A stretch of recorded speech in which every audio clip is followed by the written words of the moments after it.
America's favorite brownie. Betty Crocker's fudge brownies are indeed amazing.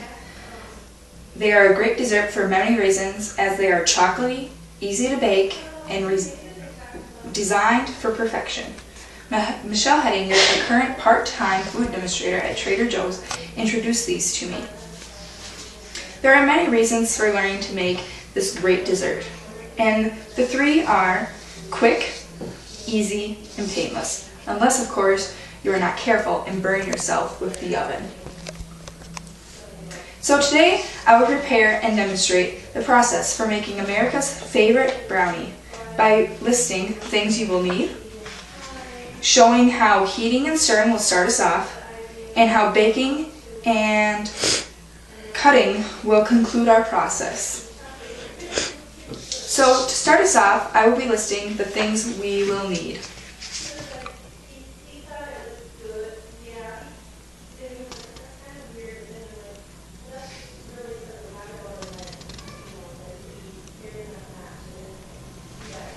The ingredients are, you use the measuring cup to measure out 1/4 cup of water,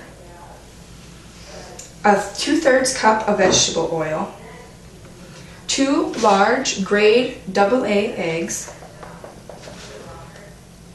and cooking spray for the pan.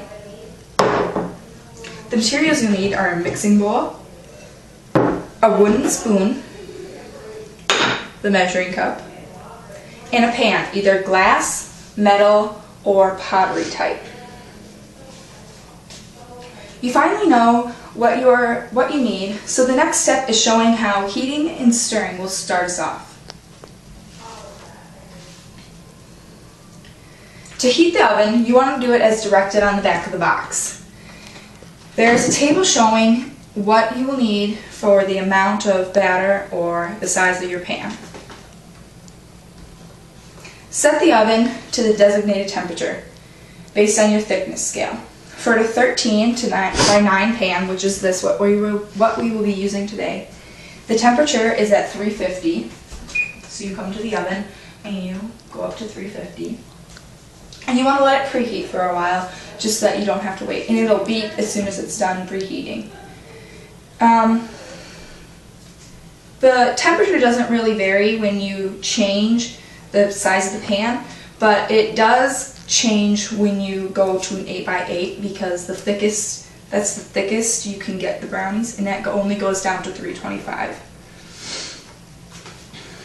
And the next step is to stir all the important ingredients into the bowl. First, you want to open the box.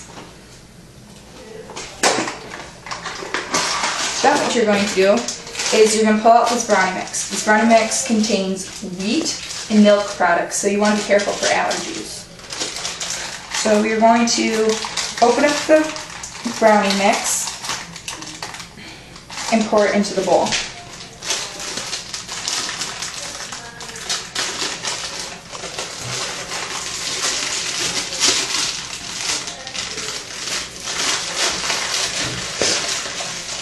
You want to be careful so that you don't get it outside of the bowl, because it can be really messy.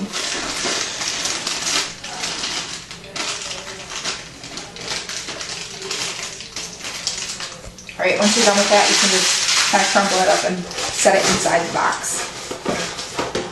Then next, you're going to put 1/4 cup of water. So I will go over the sink and fill it up to 1/4 cup.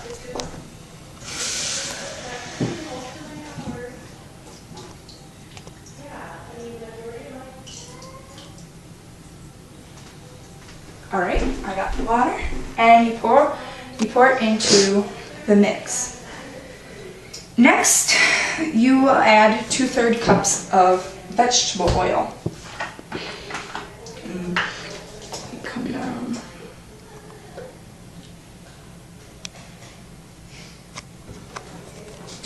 Pour a little too much. Alright.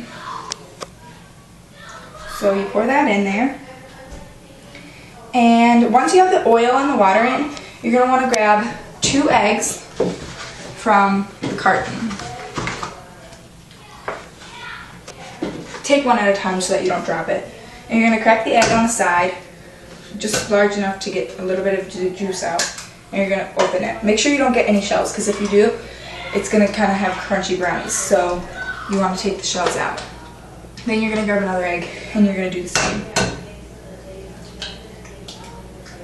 Again, watching for shells that might fall. Alright.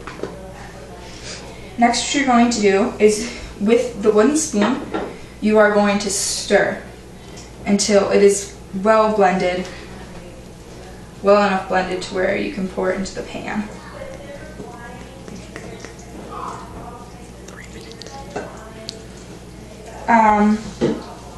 Then, once you are done mixing it, it takes a while of time to get the things mixed, but it shouldn't take longer than maybe a minute. So I almost got this all mixed up. And the next thing you will be doing is grabbing your pan that you will be pouring this stuff into. Thank you. So put this on there so it doesn't spill. And I will place this pan right on top of the pot holder, or right beside it so that I can have it for easy access. And what I'm going to do next is I'm going to spray it with vegetable cooking spray. And it doesn't really harm the food, it just makes sure it doesn't stick to the bottom. So 2 or 3 easy swipes will get the job done pretty quick. Then you're going to want to kind of stir the batter once again, just like a couple more things to make sure you have it all mixed really nice. And then you're going to pour it into the bucket or into the pan. So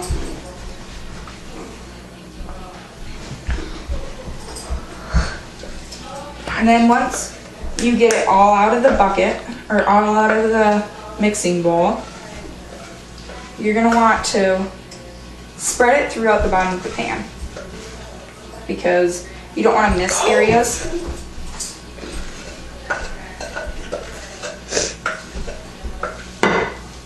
I have to go to the bathroom. Okay. Alright. Make sure it doesn't drip onto your table because it's not the easiest thing to clean up. Alright. So now that I have it in the pan, I gotta kind of move it around so that it gets to the bottom where I can take this and go to the corners and get it so nice and even. And our oven is now preheated, so we're ready to put the brownies in whenever. 40 seconds. Alright. And then the next step is, with all this done, you want to kind of keep your bowl and everything nice and tidy. And that's how you get that done. So with the ingredients gathered and all your batter mixed up, you can now stick it in the oven and set the timer. So with a pot holder, being very cautious, open your oven first. Grab the pan with a pot holder and a hand. And what you're going to do is you're going to place it into the oven carefully. And you're going to hold it there. Now, based on the box, it depends on how big the pan is. And for this pan, it's going to be 24 to 28 minutes. So you're going to push the timer and you're going to go up to 24. And then I've already prepared a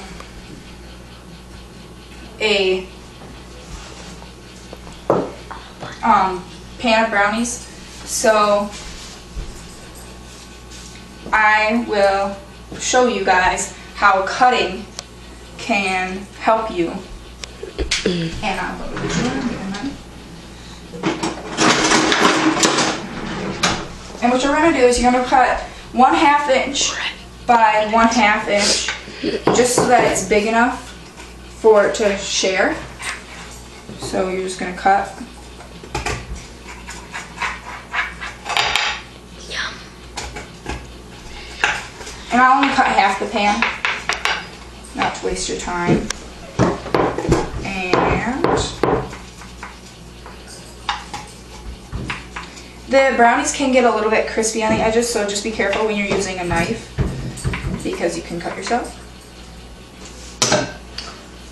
So you've gathered the ingredients and started and finished the process of making the brownies, so now you can go and serve them. But remember to take precautions when dealing with ovens. They can be very warm and can burn you. Thank you.